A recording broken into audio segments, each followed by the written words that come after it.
नमस्कार, मैं भारत पंचवाल स्वागत करता हूं आपका राजीव टाइम्स में। ये रुक करते हैं फास्ट टॉप 10 खबरों की ओर। दिल्ली से बड़ी खबर सामने आ रही है। राजनीतिक खबर, संसद भवन में ऑपरेशन सिंदूर को लेकर हुई सर्वदलीय बैठक के बाद विपक्ष के नेता राहुल गांधी ने सरकार को पूरा समर्थन देने की बात कही। राहुल गांधी ने कहा है कि सभी दलों के एकजुट होकर इस राष्ट्रीय मुद्दे पर सहयोग का भरोसा जताया है। संसद भवन में आयोजित सर्वदलीय बैठक में केंद्र सरकार ने ऑपरेशन सिंदूर की जानकारी प्रमुख विपक्षी दलों को दी।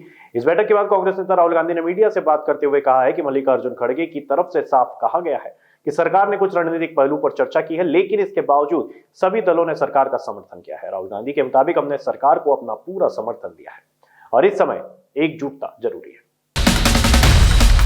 प्रदेश में मौसम ने अचानक करवट ले ली है। आंधी, बारिश और ओलों ने जनजीवन को प्रभावित किया है। इंदौर, जबलपुर सहित 22 जिलों में अलर्ट जारी किया गया है। मौसम विभाग ने बताया है कि 11 मई तक यही स्थिति बनी रह सकती है। ऐसे में लोगों को सतर्क रहने की सलाह दी गई है। मध्य प्रदेश में मौसम मिजाज पूरी तरह से बदल चुका है। प्रदेश के अलग अलग हिस्सों में तेज आंधी, ओले और बारिश की दौर जारी है। इंदौर, जबलपुर, धार, खरगोन समेत 22 जिलों में मौसम विभाग ने येलो और ऑरेंज अलर्ट जारी किया है। झाबुआ अभी तक 24 घंटे में करीब 6 इंच बारिश का रिकॉर्ड दर्ज किया गया, जिससे निचले इलाके जलमग्न हो गए। मौसम वैज्ञानिकों के अनुसार फिलहाल 4 सिस्टम एक साथ सक्रिय हैं। 2 साइक्लोन सर्कुलेशन, एक वेस्टर्न डिस्टर्बेंस और एक टफ लाइट। इनका असर 11 मई तक बना रह सकता है।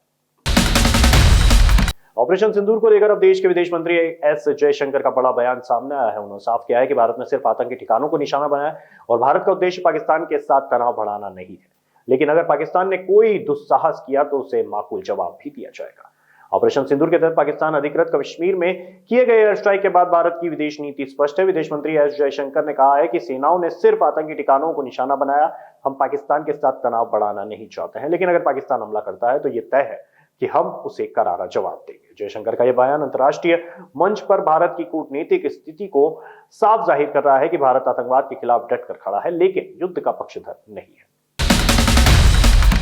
भारत के ऑपरेशन सिंदूर को लेकर बड़ा अपडेट सामने आया है। इस ऑपरेशन में आतंकी रऊफ अजहर मारा गया है। वह कांधार हाईजैक का मास्टरमाइंड था। भारत के ऑपरेशन सिंदूर में एक बड़ा आतंकी ढेर हुआ है। इंडियन आर्मी ने कांधार हाईजैक के मास्टरमाइंड रऊफ अजहर को मार दिया है। वह मिसाइल स्ट्राइक में ढेर हो गया है। सेना ने मंगलवार को बुधवार की रात पाकिस्तान के 9 आतंकी ठिकानों पर हमला किया था। इसमें से 100 से ज्यादा आतंकी मारे गए। रक्षा मंत्री राजनाथ सिंह ने कहा है कि ऑपरेशन सिंदूर अब भी जारी है। अब्दुल रऊफ अजहर जैश ए मोहम्मद का बड़ा आतंकी था। उसने IC 814 फ्लाइट की किडनैपिंग में अहम भूमिका निभाई थी।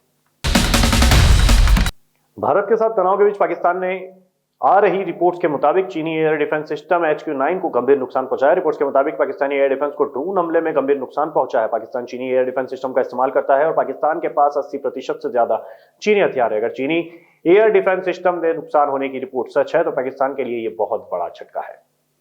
आपको बता दें कि HQ-9 को चीन ने रूस के S-300 सिस्टम और अमेरिका के पैट्रियोट सिस्टम की टेक्नोलॉजी और चुरा कर डेवलप किया था। चीन ने दावा किया था कि इसकी मारक क्षमता 120 से 250 किलोमीटर तक होती है। हालांकि इसका रेंज इसके वजन पर निर्भर करता है और इसके कई वेरिएंट HQ-9 है, HQ-9B, HQ-9BE है। चीनी दावा करते हैं कि ये air defence system cruise missile, aircraft और बैलिस्टिक मिसाइलों को इंटरसेप्ट कर सकता है, लेकिन ड्रोन हमलों में ये एयर डिफेंस सिस्टम तबाह हो गया है।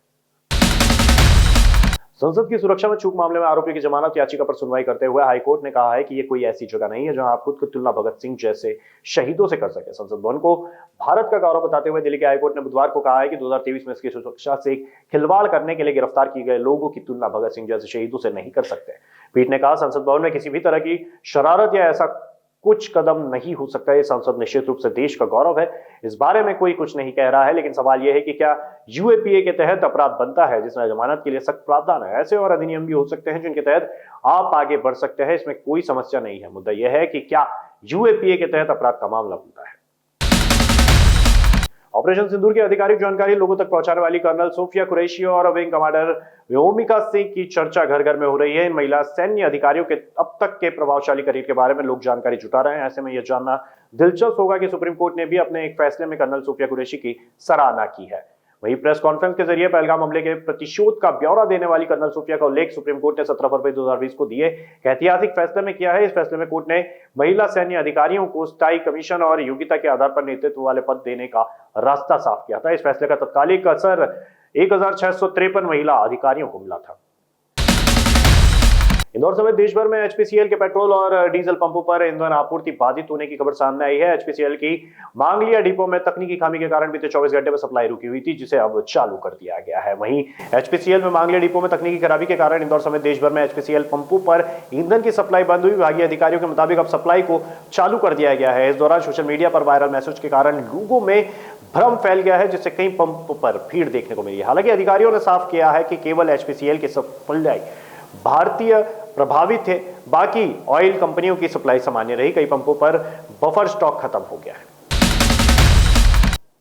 तेलंगाना के मुलुगु जिले के जंगल में माओवादी हमले में तेलंगाना ग्राउंड्स बल के 5 जवान शहीद हो गए। विस्फोट के बाद माओवादियों ने भारी गोलीबारी की, जिसमें 3 जवान घायल हो गए। घायल जवानों को अस्पताल में भर्ती कराया गया है। सुरक्षा बल माओवादियों को मुंहतोड़ जवाब दे रहे हैं। वहीं छत्तीसगढ़ में इलमिड़ी गांव के पास चलाए गए तेलंगाना ग्रेहाउंड बल के एक अभियान में दुखद घटना सामने आई है। जानकारी के अनुसार वाजेडू से लौट रही ग्रेहाउंड टीम की पिछला दस्ता आईईडी की चपेट में आ गया। इस विस्फोट में ग्रेहाउंड के 5 जवान बलिदान में शहीद हो गए। हालांकि अग्रिम दल ने माओवादियों के विरुद्ध कार्रवाई जारी रखते हुए सफलता मिली है। मुठभेड़ में सुरक्षा बलों ने 1 करोड़ के इनामी माओवादियों चंद्रन्ना और 25 लाख के इनामी माओवादियों बंडी प्रकाश समेत कुल 10 माओवादियों को मार गिराया। मुठभेड़ अब भी जारी है।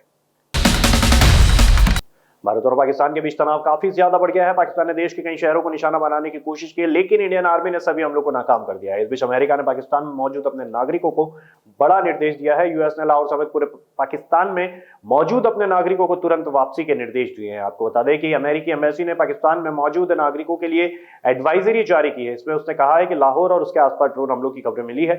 यहाँ मौजूद सभी अमेरिकी नागरिक शेल्टर में चले जाएं या किसी तरह की दिक्कत आए तो संबंधित अथॉरिटी से बात करें और वे जल्द से जल्द यहां से निकले और वे एयरपोर्ट तक ना पहुंच पाए तो शेल्टर में चले जाए। भारत के ऑपरेशन सिंदूर के बाद पाकिस्तान आक्रामक हो गया है।